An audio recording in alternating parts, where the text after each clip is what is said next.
Welcome to HUR at Home, the Newsmakers edition. I am Bramante Bryan. Thank you so much for joining us. Well, tonight, we know as more of the region begins to open up beyond the COVID pandemic, some of the safety measures that are in place to help struggling families will begin to go away. This evening, I have information about programs and services that are still available and will be available for those in need, those who need specifically that extra help, even after the government programs go away. My guest this evening is Aleata Hawkins. She is the Director of Program Services for the Salvation Army National Capital Area. Ms. Dawkins, thank you so much for joining us for this important conversation. Hope you're comfortable. Absolutely. Thank you for having me. You're welcome. So there's no question that this has been a tough time for thousands of families, right, across the DMV, across the nation. Talk to us about the services that the Salvation Army has been providing for families, especially those who are in need. Great, thank you. Well, the Salvation Army has existed in the National Capital Area Command for 137 years. More specifically, our particular area command has been organized for the last 14 years.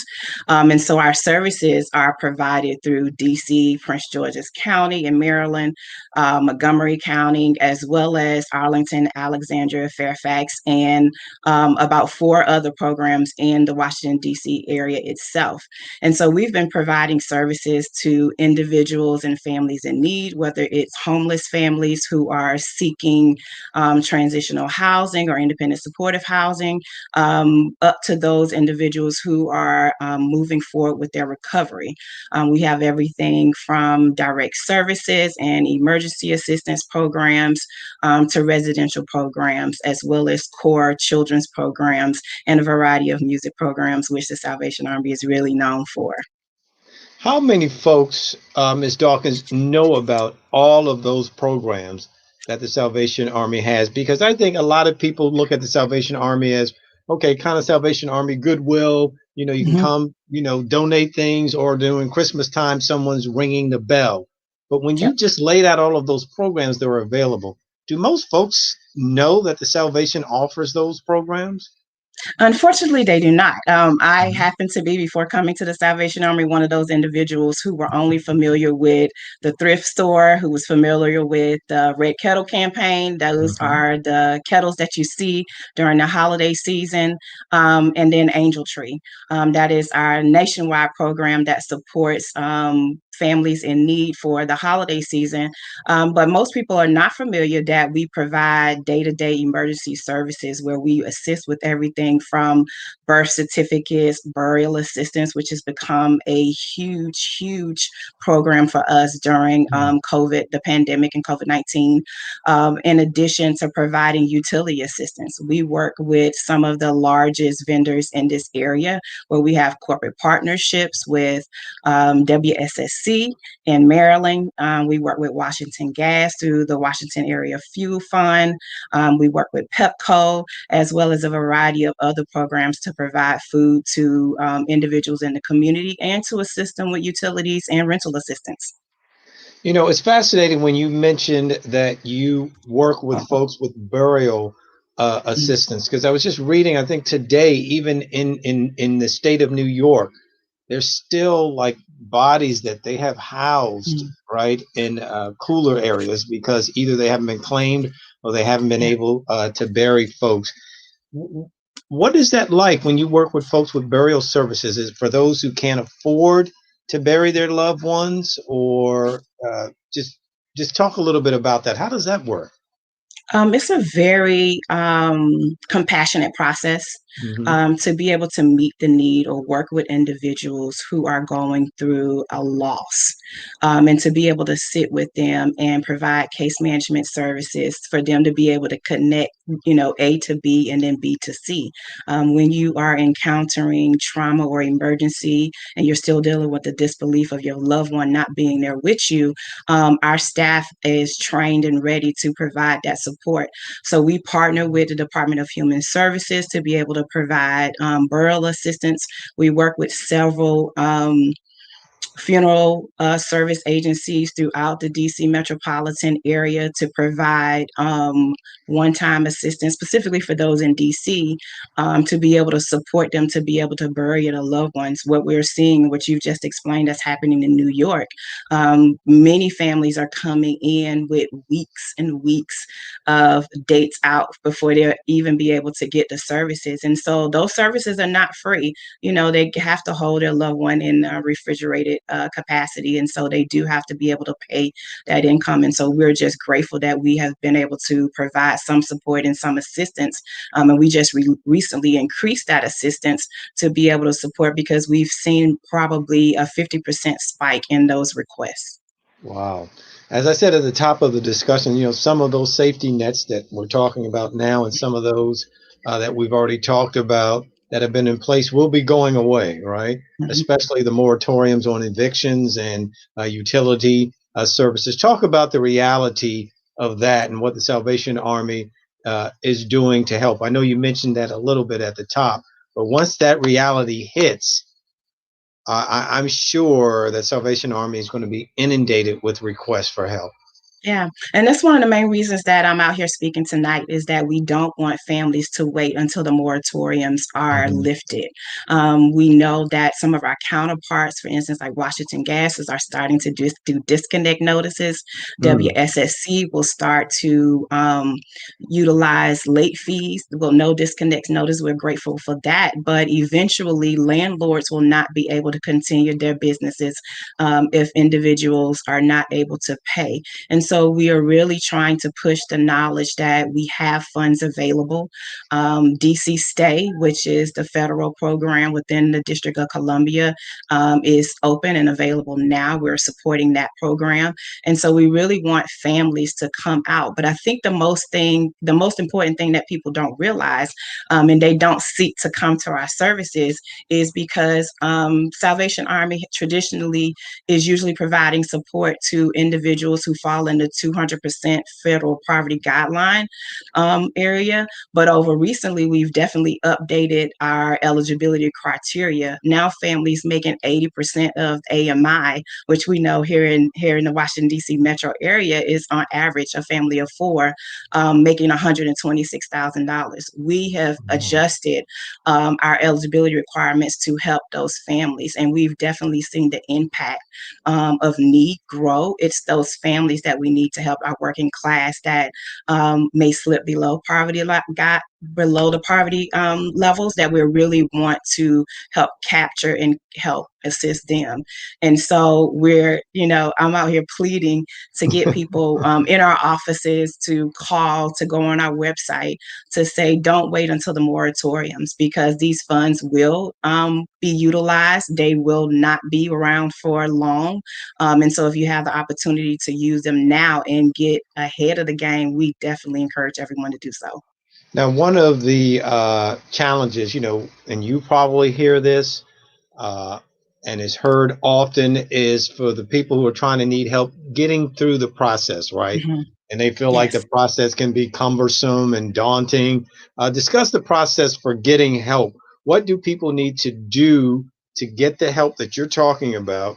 And documentation that is often needed. Is there specific documentation rather that folks should have that oftentimes they don't bring to you?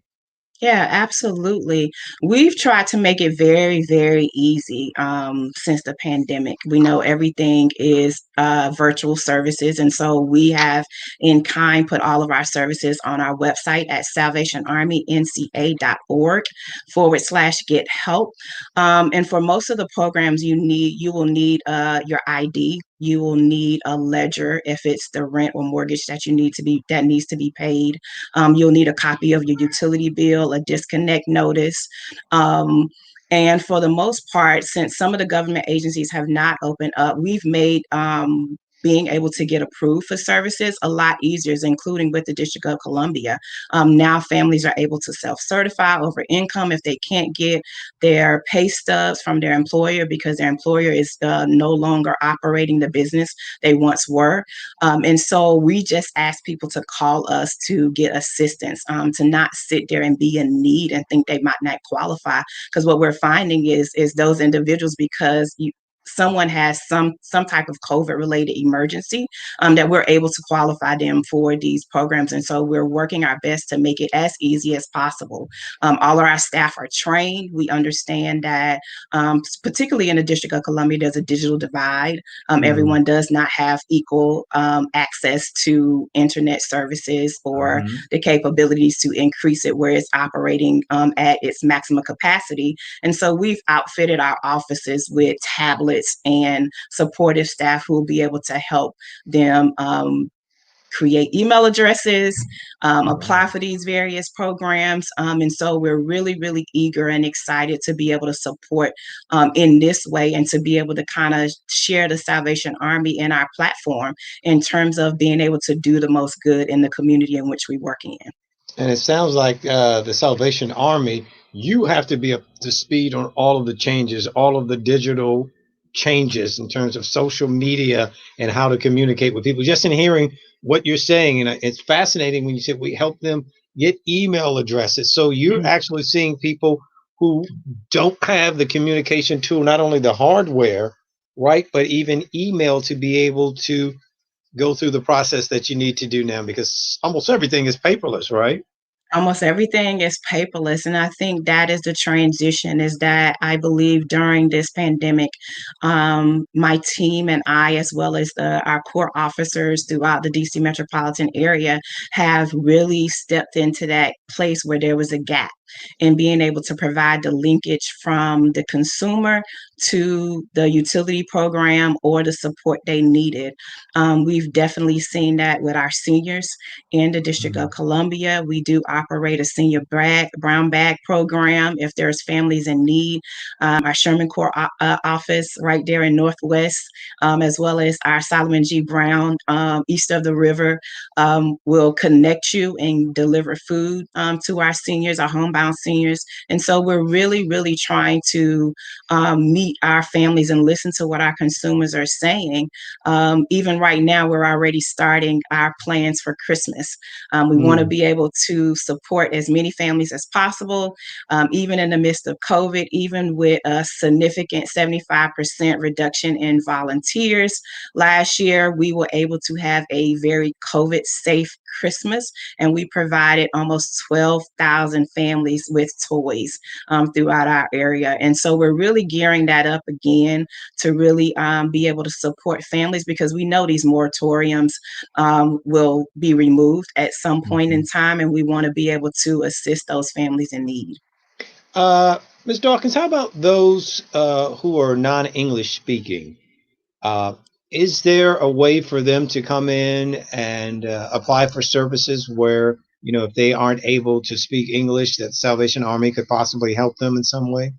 Oh, absolutely. If I'll share a little bit about what our demographics are and who we serve, Sure. 68% of the individuals who we provide service to are African Americans, but almost 20% are Latinos. And we do have Spanish speaking staff.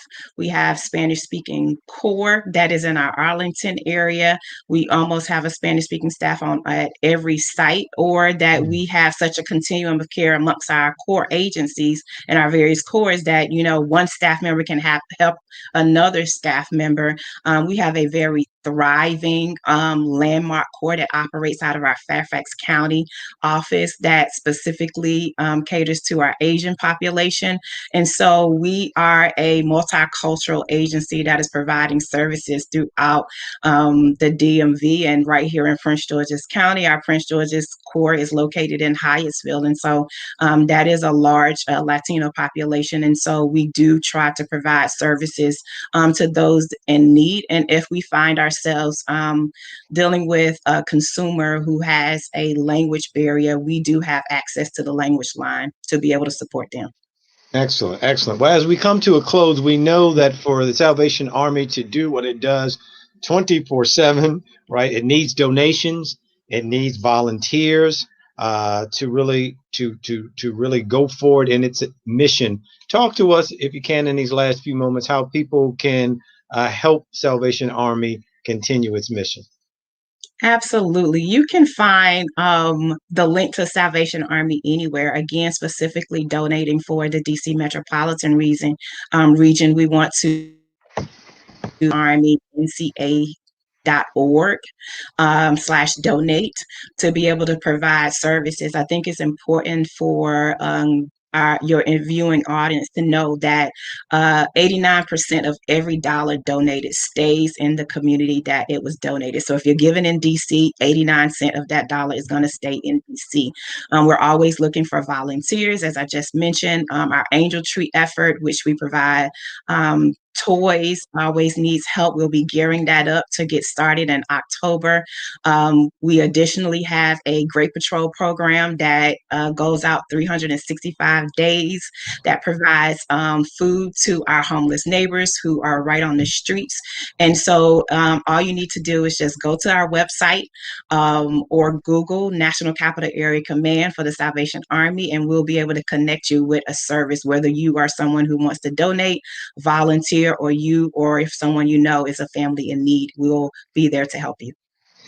Folks, the Salvation Army needs your help. What it does in the community is so important all year round, not just during Christmas. And as you've heard Ms. Dawkins say, all of the services that it provides. If you didn't know of all the services, now you know. Mm-hmm. And if you need its help, she's provided you information where you can get it. She is Aleata Dawkins, Director of Program Services for the Salvation Army National Capital Area. Ms. Dawkins, thank you so much for joining us on HUR Newsmakers tonight.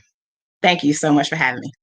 I am Bramante Bryant. Again, that is HUR at Home, the Newsmakers. We thank you for joining us. Make sure you catch all of our HUR at Home programs and conversations. Just go online at WHUR.com. That's it for this night. We'll see